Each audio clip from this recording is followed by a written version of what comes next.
A very warm welcome to Daily Dispatch powered by HSBC. I'm Priya Sheth, and joining me on this conversation is Deep Banka from Zostel. Thank you very much, Deep, for joining us today.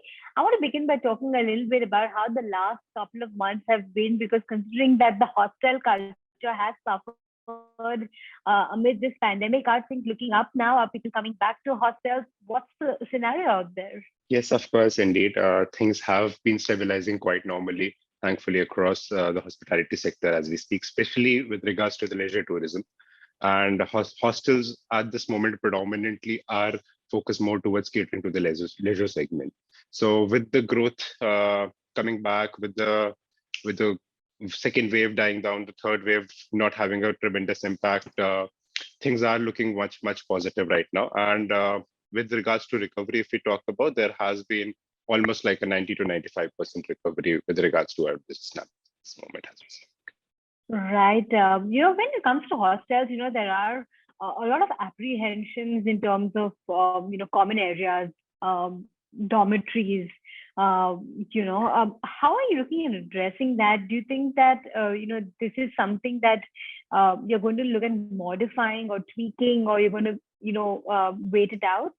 there actually has been quite a few tweaks that we have played around with while playing with dormitories and common areas. So first and foremost, of course, it goes without saying, are the following of actual COVID-related protocols, COVID-related procedures with regards to sanitation and hygiene. That goes without saying.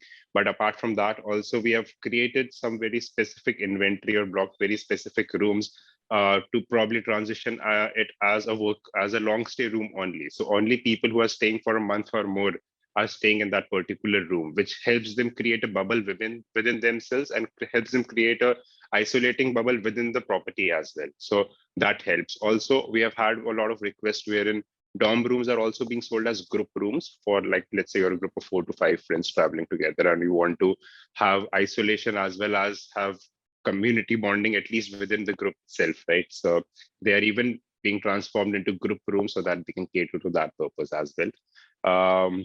But having said that, still the overall sentiment towards travel has not majorly been restricted to this community meeting and community ownership as such and community engagement as such, because most of the people right now are opting for longer stays. Even in the last 1 year that we saw, in fact, it's changing right now. In the last 1 year that we saw, a lot of people have been opting for a longer stay duration, 15 to 21 days, which helps them create almost like an isolated environment, a bubble environment of within that particular destination. So people are quite enjoying that.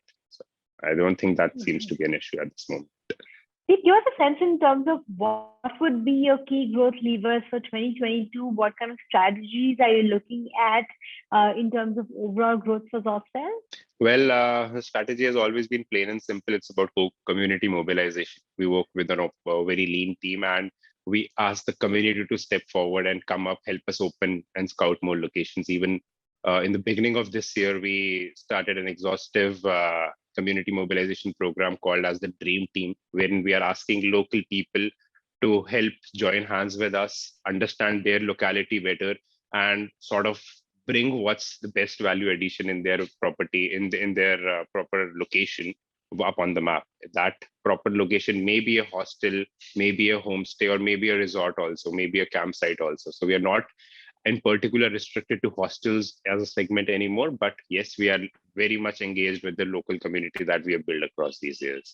So that is one of the most important growth levers that we have, that we look forward to in the coming 1 year. We probably have started with Uttarakhand at this moment to begin with, and we want to probably take this experiment up to all nooks and corners of the country and get the community up on the map rather than us just going there and buying properties. So that's another approach that we are looking at. Right. Yeah. Right, Deep. Tell us at this point in time, as we speak, what's the total number of properties that you have, and what is the kind of target that you have at the end of the financial year? We are at this moment having close to 62 properties, 62 operational properties spread across 46 destinations at this moment. And that includes India as well as Nepal.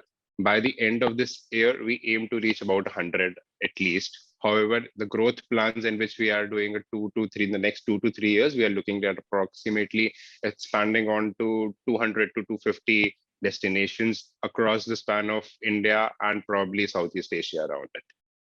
Right. And in terms of revenue, what's the kind of growth that we can expect? In terms of revenue, the growth pattern has always been very organic, very natural. So in terms of gross margins, they pretty much happen to remain the same as it is now. We don't want to take a hit on the gross margins if that comes at the cost of expanding or moving forward in the same stage. So the percentage, the growth revenue percentage remains to be completely similar as of now. We're not looking to dent that. Of course, the percentage, that's a percentage, that's not the whole number that I'm doing. Can you give our audiences some indication of the percentage, please? Well, percentage ranges around 15 to 20% on an average, or looking at the overall revenue of that specific property. That specific property is revenue is extremely season dependent. That specific property's revenue is extremely property dependent, size dependent, and so on. But the average rate is about 15 to 20%. 15 to 20%. Deepa, I want to talk a little bit about, what is the kind of trajectory going forward? Are you looking at getting more funds on board, considering that you're looking at this kind of aggressive expansion? Speaking to investors at this point? We have always been bootstrapped in our approach. We have always functioned with a lean team. There have been a lot of news around it, but not to pursue more into the details of it. We plan to achieve these goals very realistically through our community efforts only and through our community mobilization only.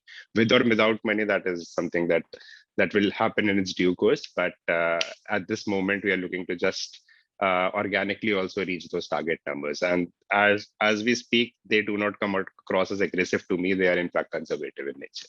We are very positive about achieving that. Right. And that note, Deep, thanks very much for joining us today. It's been a pleasure speaking with you. Thanks so much for joining in, and thanks so much for your time. Thank you, Priya. It was nice.